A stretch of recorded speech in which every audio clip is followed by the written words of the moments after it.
बोलो गीता माता की जय।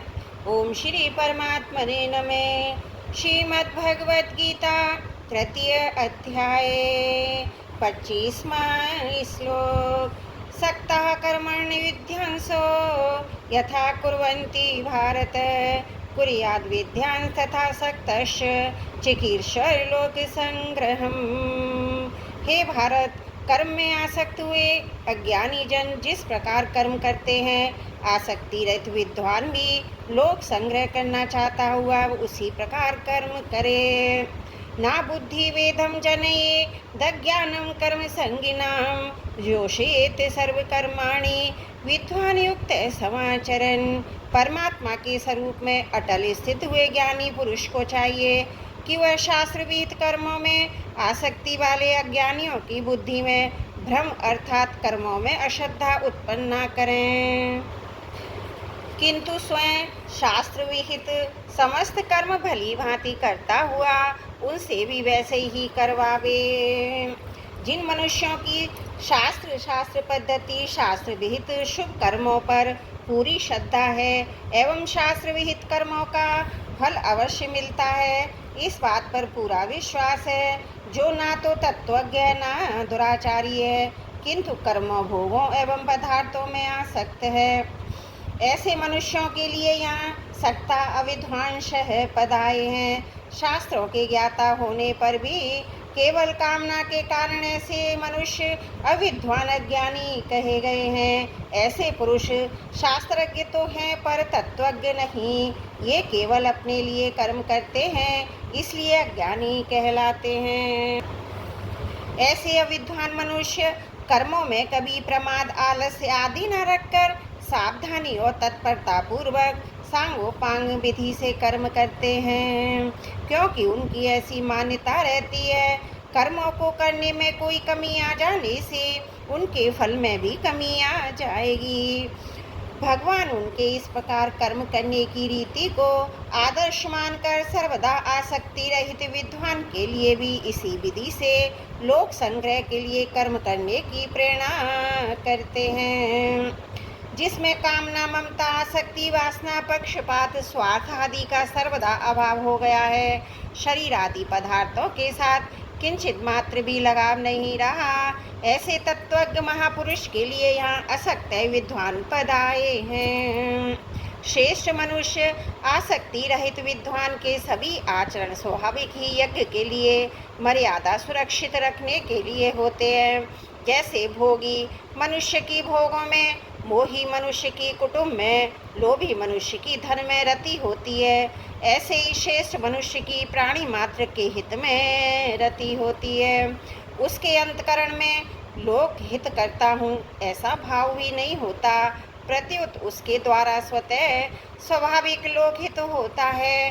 प्राकृत पदार्थ मात्र से सर्वदा संबंध विच्छेद हो जाने के कारण उस ज्ञानी महापुरुष के कहलाने वाले शरीर इंद्रियां मन बुद्धि आदि भी लोक संग्रह पद में आए लोक शब्द के अंतर्गत आते हैं।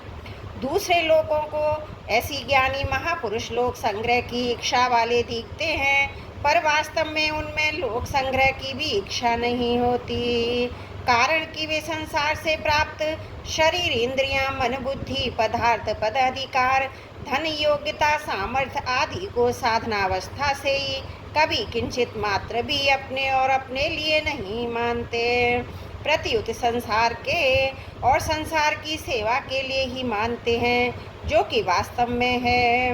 वही प्रभा रहने के कारण सिद्धावस्था में भी उनके कहलाने वाले शरीर आदि पदार्थ स्वतः स्वाभाविक किसी प्रकार की इच्छा के बिना संसार की सेवा में लगे रहते हैं। अज्ञानी पुरुष तो फल की प्राप्ति के लिए सावधानी और तत्परता से विधि पूर्वक कर्तव्य कर्म करता है, पर ज्ञानी पुरुष की फल में आसक्ति नहीं होती, उसके लिए भी कोई कर्तव्य नहीं होता, अतः उसके द्वारा कर्म की उपेक्षा होना संभव है। इसलिए भगवान कर्म करने के विषय में ज्ञानी पुरुष को भी अज्ञानी पुरुष की तरह कर्म करने की आज्ञा देते हैं। जब विद्वान आसक्ति रहित होकर कर्तव्य कर्म करता है तब आसक्ति युक्त चित्त वाले पुरुषों के अंतकरण पर भी विद्वान के कर्मों का स्वतः प्रभाव पड़ता है। चाहे उन पुरुष को यह महापुरुष निष्काम भाव से कर्म कर रहा है, ऐसा प्रत्यक्ष दिखे या न दिखे, मनुष्य के निष्काम भाव का दूसरों पर स्वाभाविक प्रभाव पड़ता है। यह सिद्धांत है। इसलिए आसक्ति रहित विद्वान के भावों आचरणों का प्रभाव मनुष्य पर ही नहीं अपितु पशु पक्षी आदि पर भी पड़ता है। विशेष बात ये, मनुष्य जब तक निष्काम भाव पूर्वक विहित कर्म नहीं करता तब तक उसका जन्म मरण नहीं मिट सकता। वह जब तक अपने लिए कर्म करता है तब तक वह कृतकृत्य नहीं होता, अर्थात उसका करना समाप्त नहीं होता। कारण कि स्वयं नित्य रहने वाला है, स्वकर्म एवं उसका फल नष्ट होने वाला है। अतः प्रत्येक मनुष्य के लिए स्वार्थ त्याग पूर्वक अपने लिए न करके केवल दूसरों के हित के लिए कर्तव्य कर्म करने की बड़ी भारी आवश्यकता है। सांसारिक पदार्थों को मूल्यवान समझने के कारण ही कर्मयोग निष्काम भाव पूर्वक कर्तव्य कर्म के पालन में कठिनाई प्रतीत होती है। हमें दूसरों से कुछ ना चाहकर केवल दूसरों के हित के लिए सब कर्म करने हैं। इस बात को यदि स्वीकार कर लें तो आज ही कर्मयोग का पालन सुगम हो जाए। वास्तव में महत्ता पदार्थ की नहीं प्रत्युत आचरण की ही होती है। आचरण की महत्ता भी तब है जब अंतकरण में पदार्थ की महत्ता ना हो। कोई भी पदार्थ व्यक्तिगत नहीं है, केवल उपयोग के लिए ही व्यक्तिगत है। पदार्थ को व्यक्तिगत मानने से ही परहित के लिए उसका त्याग कठिन प्रतीत होता है। कोई भी पदार्थ या क्रिया बंधन कारक नहीं, उनका संबंधी बंधन कारक है।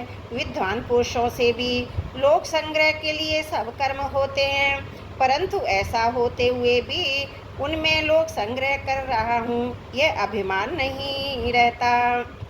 कारण यह है कि शरीर इंद्रियां मन बुद्धि विद्या योग्यता पद आदि सब संसार के हैं, संसार से मिले हैं। संसार से मिली सामग्री को संसार की ही सेवा में लगा देना ईमानदारी है। उस सामग्री को बहुत सच्चाई से ईमानदारी से संसार के अर्पण कर देना है। ये अर्पण करना कोई बड़ा काम नहीं। जैसे किसी ने हमारे पास धरोहर रूप से रुपए रखे और कुछ समय बाद उसके मांगने पर हमने उसके रुपए उसे वापस कर दिए, तो कौन सा बड़ा काम किया। हाँ, हमारा दायित्व समाप्त हो गया, हम ऋण मुक्त हो गए। इसी प्रकार संसार की वस्तु संसार के अर्पण कर देने से हमारा दायित्व समाप्त हो जाता है, हम ऋण मुक्त हो जाते हैं, जन्म मरण के बंधन से सदा के लिए छूट जाते हैं। इसलिए सांसारिक पदार्थों को संसार की सेवा में लगाकर कोई दान पुण्य नहीं करना है, प्रत्युत उन पदार्थों से अपना पिंड छुड़ाना है। जिसके अंतकरण में स्वतः स्वाभाविक समता है, जिसकी स्थिति निर्विकार है, जिसकी समस्त इंद्रियां अच्छी तरह जीती हुई हैं, जिसके लिए मिट्टी पत्थर और स्वर्ण समान है, ऐसा तत्वज्ञ पुरुष ही महान कहलाता है। शास्त्र विहित कर्मों को अपने लिए सुख भोग मान बढ़ाई आदि की प्राप्ति के लिए करने के कारण इन पुरुषों को कर्म संगी और अज्ञानी कहा गया है। श्रेष्ठ पुरुष पर विशेष जिम्मेवारी होती है, क्योंकि दूसरे लोग स्वाभाविक ही उसका अनुसरण करते हैं। इसलिए भगवान इस प्रकार आचरण करने वालों को भी समझाते हैं। अज्ञानी पुरुष अभी जिस स्थिति में है उस स्थिति से उसे विचलित करना ही उसमें बुद्धि भेद उत्पन्न करना है। अतः विद्वान को सबके हित का भाव रखते हुए अपने वर्णाश्रम धर्म के अनुसार शास्त्र विहित शुभ कर्मों का आचरण करते रहना चाहिए। बुद्धि भेद पैदा करने के कुछ उदाहरण इस प्रकार हैं। कर्मों में क्या रखा है। कर्मों से तो जीव बंधता है, कर्म निकृष्ट है, कर्म छोड़कर ज्ञान में लगना चाहिए आदि उपदेश देना। इस प्रकार के अपने आचरणों वचनों से दूसरों में कर्तव्य कर्मों के प्रति अश्रद्धा अविश्वास उत्पन्न करना। जहाँ देखो वहीं स्वार्थ है, स्वार्थ के बिना कोई रह नहीं सकता। सभी स्वार्थ के लिए कर्म करते हैं। मनुष्य कोई कर्म करे तो फल की इच्छा रहती ही है, फल की इच्छा ना रहे तो कर्म करेगा ही क्यों। फल की इच्छा रखकर कर्म करने से बार बार जन्म लेना पड़ता है। आदि उपदेश देना, इस प्रकार के उपदेशों से कामना वाले पुरुषों का कर्म फल पर विश्वास नहीं रहता। फल स्वरूप उसकी आसक्ति तो छूटती नहीं, शुभ कर्म जरूर छूट जाते हैं। बंधन का कारण आसक्ति ही है, कर्म नहीं। इस प्रकार लोगों में बुद्धि भेद उत्पन्न न करके तत्वज्ञ पुरुष को चाहिए कि वह अपने वर्णाश्रम के अनुसार स्वयं कर्तव्य कर्म करे, दूसरों से भी वैसे ही करवाए। उसे चाहिए अपने आचरणों वचनों के द्वारा अज्ञानियों की बुद्धि में भ्रम पैदा न करते हुए न वर्तमान स्थिति से क्रमशः ऊंचे उठाएं। जिन शास्त्रवेद शुभ कर्मों को अज्ञानी पुरुष अभी कर रहे हैं, उनकी यह विशेष रूप से प्रशंसा करें। उनके कर्मों में होने वाली त्रुटियों से उन्हें अवगत कराएं, जिससे भी उन त्रुटियों को दूर करके सांगोपांग विधि से कर्म कर सकें। इसके साथ ही ज्ञानी पुरुष उन्हें यह उपदेश दें कि यज्ञ दान पूजा पाठ आदि शुभ कर्म करना तो बहुत अच्छा है, पर उन कर्मों में फल की इच्छा रखना उचित नहीं, क्योंकि हीरे को कंकड़ पत्थरों के बदले बेचना बुद्धिमता नहीं है। अतः सकाम भाव का त्याग करके शुभ कर्म करने से बहुत जल्दी लाभ होता है। इस प्रकार सकाम भाव से निष्काम भाव की ओर जाना बुद्धि भेद नहीं, प्रत्युत वास्तविकता है। इसी तरह उपासना के विषय में भी तत्वज्ञ पुरुष को बुद्धि भेद पैदा नहीं करना चाहिए। जैसे प्राय लोग ये अतिया कहते हैं, नाम जप करते समय भगवान में मन नहीं लगा तो नाम जप करना व्यर्थ है, परंतु तत्वज्ञ पुरुष को ऐसा न कहकर ये उपदेश देना चाहिए, नाम जप कभी व्यर्थ हो ही नहीं सकता, क्योंकि भगवान के प्रति कुछ न कुछ भाव रहने से ही नाम जप होता है। भाव के बिना नाम जप में प्रवृत्ति ही नहीं रहती। अतः नाम जप का किसी भी अवस्था में त्याग नहीं करना चाहिए। जो यह कह गया कि मनुआ तो 34 फिरे, यह तो सुमरन नहीं, इसका भी यही अर्थ है कि मन में न लगने से सुमरन नहीं, स्मरण नहीं, जप तो है ही है। हाँ, मन लगाकर ध्यान पूर्वक नाम जप करने से बहुत जल्दी लाभ होता है। कोई भी मनुष्य सर्वदा गुण रहित नहीं होता, उसमें कुछ न कुछ गुण रहते ही हैं। इसलिए तत्वज्ञ महापुरुष को चाहिए, अगर किसी व्यक्ति को उसकी उन्नति के लिए कोई शिक्षा देनी हो, कोई बात समझानी हो, तो उस व्यक्ति की निंदा या अपमान न करके उसके गुणों की प्रशंसा करें। गुणों की प्रशंसा करते हुए आदरपूर्वक उसे जो शिक्षा दी जाएगी, उस शिक्षा का उस पर विशेष असर पड़ेगा। समाज और परिवार के मुख्य व्यक्तियों को भी इसी रीति से दूसरों को शिक्षा देनी चाहिए।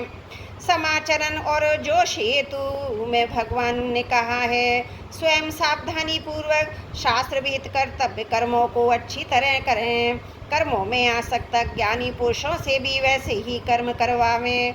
लोगों को दिखाने के लिए कर्म करना दंभ है तो पतन करने वाली आसुरी संपत्ति का लक्षण है। अतः भगवान लोगों को दिखाने के लिए नहीं, प्रत्युत लोक संग्रह के लिए ही कर्तव्य कर्म करने की आज्ञा देते हैं। तत्वज्ञ पुरुष को चाहिए, कर्म करने से अपना कोई प्रयोजन न रहने पर भी समस्त कर्तव्य कर्मों को सुचारू रूप से करता रहे, जिससे कर्मों में आसक्त पुरुषों की निष्काम कर्मों की प्रति महत्व बुद्धि जागृत हो, वे भी निष्काम भाव से कर्म करने लगे। तात्पर्य है कि महापुरुष के आसक्ति रहित आचरण को देखकर अन्य पुरुष भी वैसा ही आचरण करने की चेष्टा करने लगेंगे। इस प्रकार ज्ञानी पुरुष को चाहिए, वह अपने कर्मों को आसक्त महापुरुषों को आदर पूर्वक समझाकर उनसे निषिद्ध कर्मों का स्वरूप से त्याग करवाएं और विहित कर्मों में से सकाम भाव का त्याग करने की प्रेरणा करें। त्रुटियों के लिए क्षमा प्रार्थी हूँ। वसुदेव सुतं देवं कंस चारुण मर्दनम देवकी परमानंदम कृष्णं वंदे जगद्गुरुम्।